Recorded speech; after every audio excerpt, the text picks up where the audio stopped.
এবাকুর, গাঁজাকুর, হিরোইনকুর, মদকুর, তারাই কিন্তু সমাজের নিকৃষ্টতম কাজগুলোই কিন্তু তারা করে, তাদেরকে দিয়েই সম্ভব। এখানে আরো একটা কথা আছে, ইদানিং অনেক চুরি, টাক চুরি, উটু চুরি, উমুক চুরি, তুমুক চুরি। এখানে আল্লাহর দিকে তাকায় একটা কথা বলবেন, আচ্ছা চুরির বিচার কি একটা কি হয়েছে নাকি? প্রপারলি একটা সঠিক বিচার হয়েছে নাকি? হয়েছে? আচ্ছা তাহলে এই সমাজে ভালো কিছু আশা করেন কিভাবে?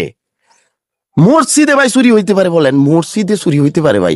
মসজিদের দান বাক্স ভাইঙা টাকা নিয়ে গেছে, মসজিদে 2টা সেট নিয়ে গেছে গতকাল রাত্রে। এই যে মসজিদটা, এই জায়গাটা হচ্ছে ময়মনসিংহ তারাকান্দা 10 নং 20 ইউনিয়ন, ভাটিয়াপাড়া, চান্দের বাজার, জামে মসজিদ।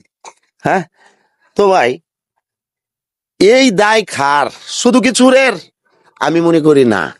চুরের অরিজিনালি প্রপারলি আমরা বিচার করতে পারি না বিদায়ী চুর এখন মসজিদের জিনিসও নিয়ে যায়। আসলে আগে দেখতাম যে চুরের বন্ড নিয়েও যদি বাঘা বন্ড নিয়ে যদি ঝামেলা হয়েছে, পরে এক চুর আরেক চুরের কইছে এরকম যায়, মসজিদ উঠটা কইতে পারবি? মসজিদটা ভাই আমাদের একটা ভয়ের জায়গা ছিল, একটা সম্মানের জায়গা ছিল, আমাদের ইবাদতের জায়গা। আমরা শ্রদ্ধা করি, ভক্তি করি, আমরা চুরি করি, ডাকাতি করি, আমরা যাই করি, মদ খাই, যাই খাই, আমরা কিন্তু মসজিদ এবং আল্লাহর কুরআন আমরা সম্মান করি। কিন্তু এখন ভাই, এখন কোন জায়গাতে চলে গেছে ভাই? জায়গাতে চলে গেছে দায়ভার কিন্তু আমাদের এই সমাজের মানুষের। কারণ চুরের বিচার আমরা করি না। আমার ভাতিজা চুরি করতেছে, আমারে দরবার হয় না বসায়, হায় রে আমারে বিচার করাইতেছে, আমি বিচার তো আমি করবাম।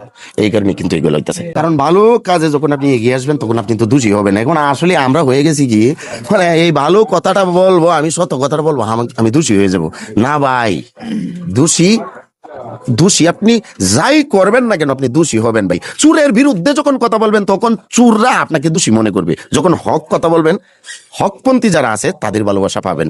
তো আমরা চাই এই চুরটা যেন ধরা পড়ে, তার যেন বিচার হয়, তার বিচার দেখে যেন অন্য কোনো চোরেরা এমন দুঃসাহস না দেখাতে পারে যে মসজিদের জিনিসপত্র চুরি করব।